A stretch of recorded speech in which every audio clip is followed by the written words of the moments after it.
జొన్న ఇడ్లీ, సజ్జ ఇడ్లీ, రాగి ఇడ్లీ, కొర్ర ఇడ్లీ, ఎన్ని రకాల ఇడ్లీలు తయారవుతాయి, రకరకాల కలర్స్తో వస్తాయి. మళ్ళీ మీకు కావాల్సినటువంటి మైక్రో న్యూట్రియంట్స్ కూడా దానిలో యాడ్ అవుతాయి. ఓకేనా? అలాగే ఇడ్లీ తయారు చేసేటప్పుడు ఏం చేయాలంటే 1-2 క్యారెట్లు తురమండి, ఆ తురుము పిండిలో కలిపేయండి.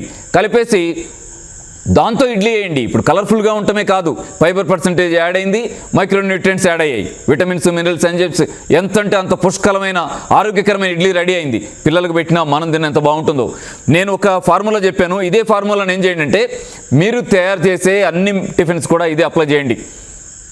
రకరకాలుగా మీరు చేయగలరు. నాకు తెలుసు, అమ్మ అనుకుంటే ఎన్ని రకాల టిఫిన్లో నూతనంగా ఈ ఫార్ములా బేస్ చేసుకొని అద్భుతంగా ఆరోగ్యవంతంగా తయారు చేయగలదు. టిఫిన్ అయిపోయిన తర్వాత టిఫిన్కి భోజనానికి మధ్యలో 2-3 గ్లాసులు అప్పుడో గ్లాస్ మంచినీళ్ళు తాగండి.